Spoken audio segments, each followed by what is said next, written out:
newlywed African-American couple were preparing to take a flight to Hawaii for vacation, when the plane was flying at an altitude of 10,000 meters, suddenly collided with a flock of birds. The huge propeller instantly burst into flames. A piece of debris flew out from the fuselage and pierced the plane's cabin. Being at 10,000 meters altitude at that moment, powerful suction directly sucked out hundreds of passengers, forcibly pulling them out.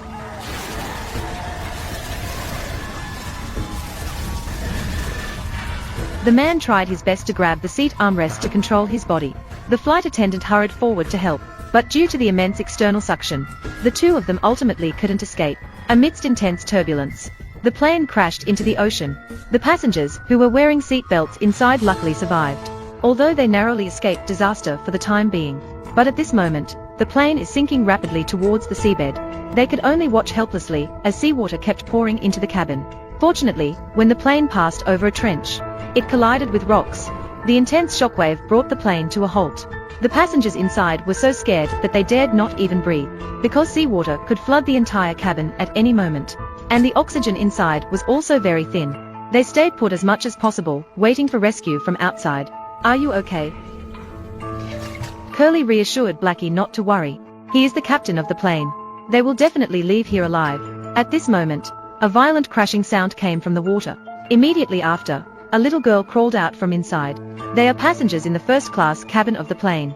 Due to the intense impact, an old man fainted after choking on seawater.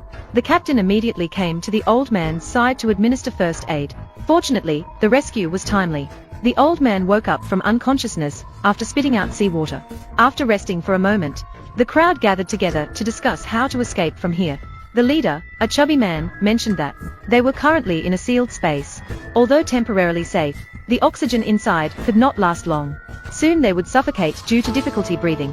Just when everyone was at a loss, Blackie suddenly thought of using a phone to call for help. However, they were currently trapped underwater. They couldn't receive any signals at all. The hope that had just ignited turned into despair. The headquarters will receive a signal before the plane crashes. "Are you sure? You're not deliberately deceiving us, are you?" "Shut up. What he said is right." The captain reassured everyone not to worry. Before the plane crashes, the black box will send all data to the control tower headquarters. As long as they can contact the plane, they will immediately send rescue personnel. Now everyone just needs to wait calmly for the rescue. Fatty comforted everyone to trust the captain. He can prove that what he said is true, because he used to work as an aircraft mechanic for a period of time. There should be 2 spare oxygen tanks in the plane's cargo hold.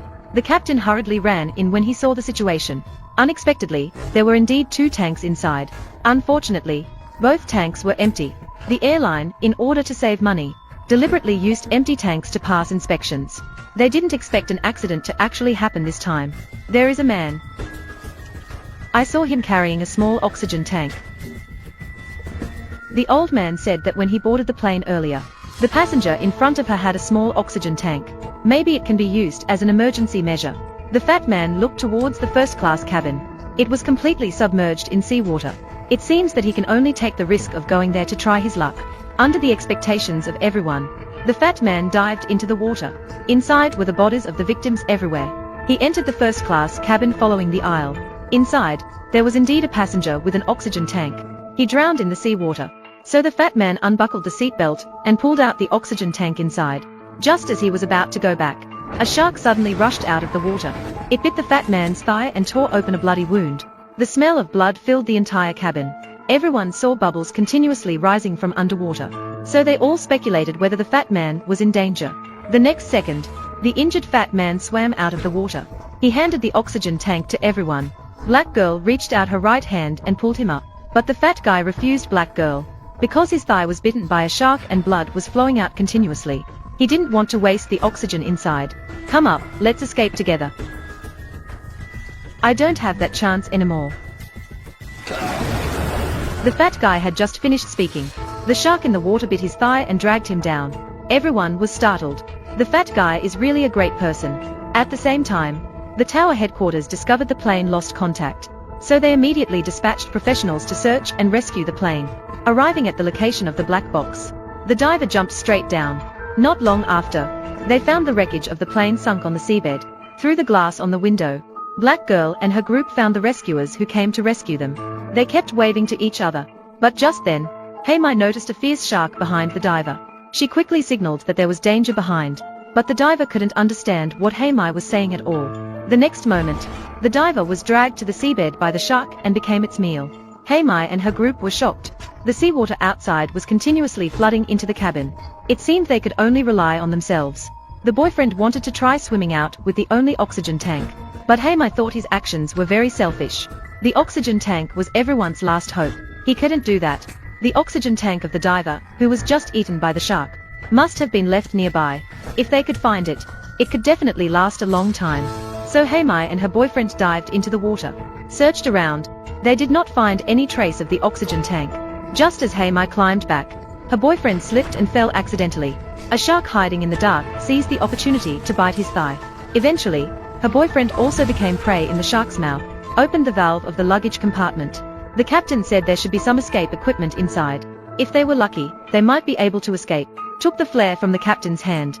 Haymai climbed down straight, following the direction of the luggage. She found the yellow package. Inside were 5 sets of diving suits.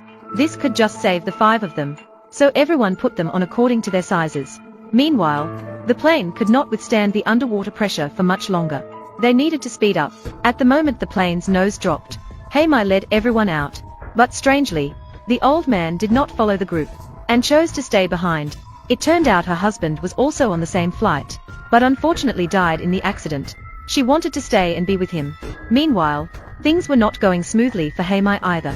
They encountered a fierce shark unexpectedly as they passed the exit. Her male companion sacrificed himself to lure the shark away.